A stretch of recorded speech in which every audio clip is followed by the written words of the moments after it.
Итак, мы продолжаем делать зарисовки о поведении людей в тоталитарных режимах. Мы уже говорили о методах, которые НКВД применяла, о том, что номинальным хозяином НКВД была коммунистическая партия, а на деле они соревновались за власть. Близнецы-братья, короче. И мы изучаем, как люди выкручивались, адаптировались сначала к преступному советскому режиму, потом к преступному гитлеровскому. И каждая украинская судьба, она раскрывает нам новые страницы нашей истории. Советские люди старались все делать по-советски, мыслить по-советски. А в немецкой оккупации, чтобы выжить, приходилось подчиняться немецким властям. Когда вернулся советский режим, а ты при немцах не сдох героически, подрывая мельницу, то выход был один – затихариться. И так делали многие, забивали на карьеры, а просто жили, не высовываясь. И мы о них ничего не знаем, ничегошеньки. Они растворились на просторах необъятного СССР, наступали себе на горло и ждали, что может что-то изменится. Многие не дождались, но был такой сорт людей, которые не хотели наступать себе на горло. И тогда их биографию тщательно изучали. Канал Ірини Коновець-Поплавської. В моих родных Вовнигах как-то в середине 50-х на улице Чкалова, я ее помню как Верхняя, проживала 70-летняя женщина Устымів Христя Андреевна. Сейчас некого спросить, чего она была роду, потому что Устимов, естественно, не вовниське прізвище. Жила она одна. Были ли у нее дети? Неведомо. Но известно, что в 1937-м в Вовниги приехала на жительство одна очень бедная семья Алферовых. Скорее всего, мать семейства была сестрой Христи. И обосновались Алферовы в Вовнигах, а глава семейства Иван Алферов стал работать там кустарем-жестянщиком. В семье были дети, два подростка, старший Борис и младший Виктор. Но перед самой немецко-советской войной Иван Алферов и его жена умерли. Борису было на то время лет 16, предположим. И ребята остались на попечении 52-летней своей тети Христи Андреевны. И Бориса, как сироту, взяли на работу по такому случаю охранником насыпного пункта за год зерно. А когда в скорости пришли немцы, то паренек так и продолжал работать охранником, как вдруг случился такой казус. Борис любил поиграть с ручным прожектором, побаловаться там, включил-выключил. Скучно же, наверное, в охране работать. А немцы заподозрили его в том, что он дает сигналы кому-то за Днепром. Парня по этому случаю арестовали и отвезли в Соленое. Там он пробыл дней 10, но потом вернулся дней на 5 в Вовниги и уехал в Соленое.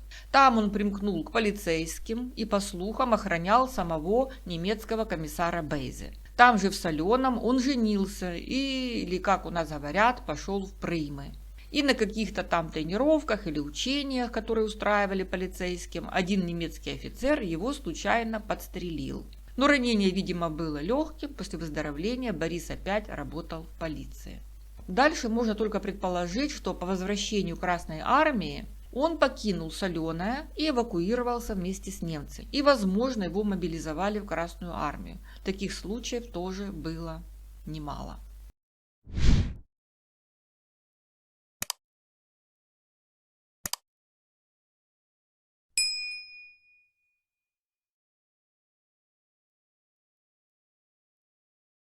Но не было бы этого рассказа, если бы не удивительное поведение Бориса Ивановича. Вместо того, чтобы гаситься где-то до конца своих дней, он в августе 1958 расслабился и решил вступить в партию. И в анкете написал, что во время немецкой оккупации работал кустарем, а также охранником за год зерна. А ранение получил на Колчаковских фронтах. И Ленинский райком Краснодара до 1957-го носил смешное название «Кагановический». Естественно, шлет запрос в Соленое по этому поводу. И, естественно, Слонянский райком партии кинулся к старожилам, и те рассказали, как все было. Нас интересует только одно в этой истории. Что двигало Борисом? По нашим подсчетам, в 1958 ему было примерно 35 лет. На что он рассчитывал? Что все забылось? Он не знал о таких проверках, жил в своем мире. Ладно бы он был один, но таких случаев было немерено. И объяснить это можно единственно психологическим состоянием советского человека, которое называется недооценка опасности.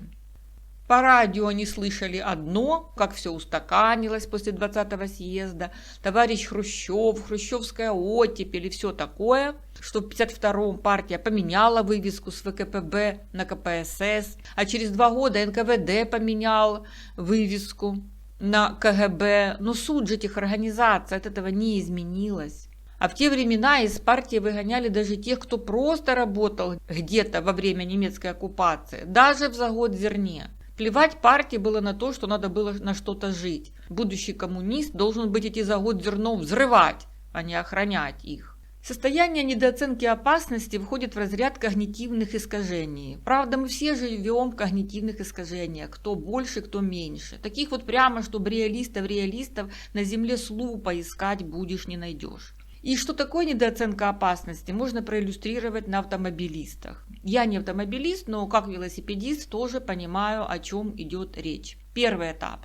Начинающий водитель постоянно испытывает чувство опасности и находится в невероятном психическом напряжении.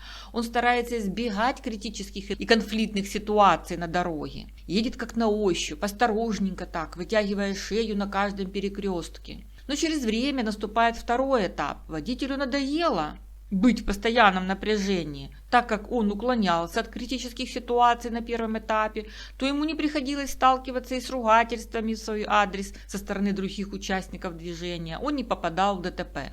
И все это водитель воспринимает ложно, как собственное водительское мастерство. Он думает, что он уже крутой и начинает обгонять, подрезать, дрифтовать и так далее. Этот этап начинается после примерно 3,5-4 тысячи километров пробега. Так и Борис. Опасность миновала. Прошло 15 лет, как он покинул Соленое. Лет 10, может, и жил в напряжении, пока Сталин не умер. А там пошли чередой всякие пертурбации с развенчанием культа личности. Страшное слово НКВД заменилось на новое, незнакомое КГБ. И он расслабился. И тут 2 варианта. То ли сам захотел сделать карьеру, то ли заставляли вступить в партию на работе. И очень интересен такой момент. История собственной семьи тоже забыта. Чего это вдруг в 1937-м Алферовы пришли в Вовниги ниоткуда и были бедные, как церковные мыши? И, видимо, не совсем здоровые, если в скорости родители умерли один за другим. Где они потеряли здоровье? Что они пережили до 1937-го? Все это, видимо, не анализировалось и забылось. Канал Ірини Коновець-Поплавської. Что говорить о людях, если страны ведут себя точно так же? Страны, они управляются не инопланетянами, а такими же людьми со своими собственными когнитивными искажениями. Примеров море только на нашей памяти. Далеко ходить не надо. Недооценка опасности западными странами Гитлера в 1938-39. Преувеличение опасности западными странами Ирака и Ирана. В отношении к России это вообще качели. 30 лет западные демократии недооценивали опасности от ФСБшной России. А в 2022 они уже парализованы чувством переоценки опасности от ФСБшной России. И обратим внимание, что сама ФСБшная Россия аж никак не менялась все эти годы. Она стабильно оставалась ФСБшной Россией. Менялось только отношение к ней западных демократий. Скоро 3 года полномасштабного вторжения, а мы слышим одно из масс-медиа и экспертов. Запад приходит в себя от ножа в спину.